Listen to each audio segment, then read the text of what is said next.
Normally when we get to go out and drive a new car, we go somewhere sunny and somewhere glamorous like the south of France or the Costa del Sol, but today we've got something just a little bit special lined up because we're here in Vladivostok, Russia, and we're going to take the new Mazda 3 on an epic adventure.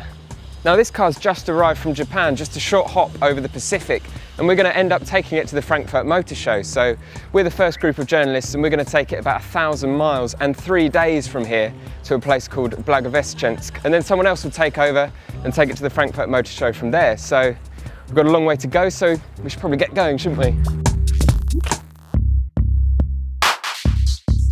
Before we go anywhere though, what we'll do is we'll just reset the trip so we can see how many miles we've done at the end, and also so we can see what kind of fuel economy we're going to get. And that'd be quite interesting because with this car, Mazda's actually decided to not go down the small capacity turbocharged engine route. So it's gone for, in this car, a big 2-litre naturally aspirated engine with 118 brake horsepower.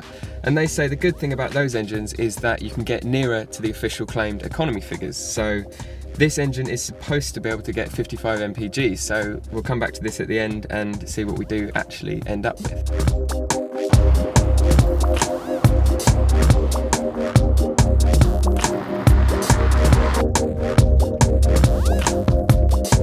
So we've just finished our first drive and we have come about 200 miles and we've just pulled over in this Russian town. I don't exactly know which one, I'm afraid, but I can't really tell you much about how the car is because the roads have just been that bad.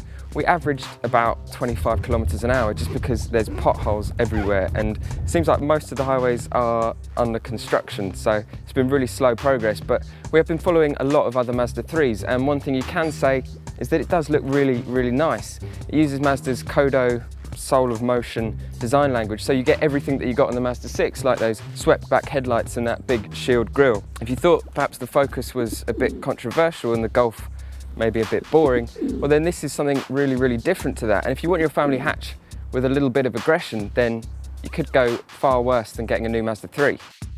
So the good thing is that the new Mazda 3 is actually a lot more spacious than the old one on the inside. So, I mean, you can see we've pretty much packed it full of our kit, but it's got a roofline which is you've still got just as much headroom as in the old Mazda 3, despite it being a little bit lower.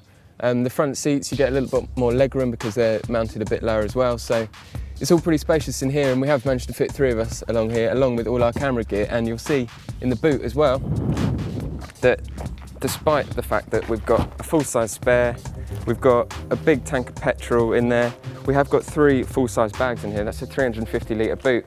And I mean, yeah, we can't do it, but if you wanted, you can fold down the rear seats and then you can get 1,250 litres of boot space.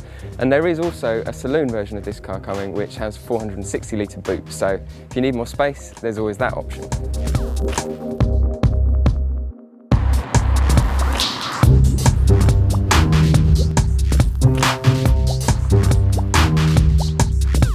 All right, so we just wanted to pull over and give you an idea of the kind of roads that we're driving on at the moment. And as you can see up there, it's pretty normal motorway, and up that way it's pretty normal motorway as well. But then you get to this point in the middle where it's just like a dirt track. It looks like it's been designed by Land Rover's off-road specialists or something, and this happens all the time. So you can be quite happily cruising along at 70 miles an hour, and then without any warning, you suddenly get to a bit like this and you've got to slam on the anchors and make sure you take it really, really slowly, because there are, even on the paved bits, there are some really, really big potholes. So I know we complain about our motorways in the UK, but you really won't have any complaints when you come and experience roads like this.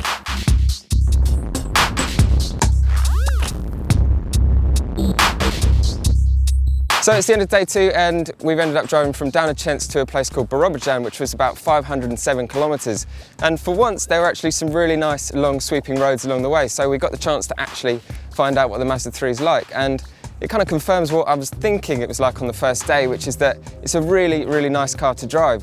And you know how something like maybe a Focus or a Golf, everything just feels really nicely weighted and you end up walking away with very few complaints? Well, that's exactly how this car feels. You get a really nice driving position, the steering's really responsive, the pedals are nicely placed, the engine's responsive, the gear shift is positive. So it's all in all, it's just a really nice thing. And it feels, yeah, perhaps a little bit more sporty than it does comfortable, but perhaps that's just these bumpy Russian roads messing with my mind a little bit.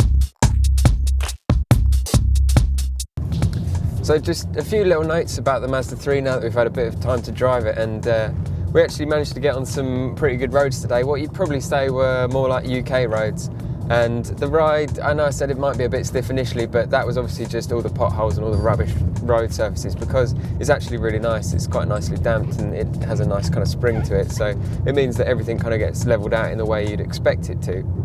The only thing that I wasn't really sure about in the beginning was the engine. At first it seems like it's low powered, but it's not. You just kind of have to be in a gear down from where you would normally be, and then it actually becomes quite involving because you find yourself changing gear more often, trying to find the power. In that sense, I suppose it's a bit like an old school hot hatch, and that is definitely not a bad thing. We've just parked up just ahead of the finish line, so we can give you the final stats. We've covered about 1,000 miles.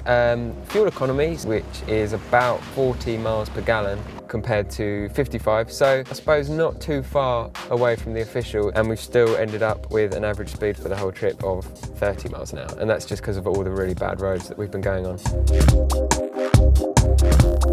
So we've finally made it to Vladivostok, more than 1,000 miles later and 3 days of driving. But you know what, it doesn't even feel that bad in the Mazda 3. It's a really good car, it's really comfortable, refined, fuel efficient, and it's a lot of fun too. The fact that I can step out of a car like this after such a long journey and still want to have another go means it must be a pretty good car.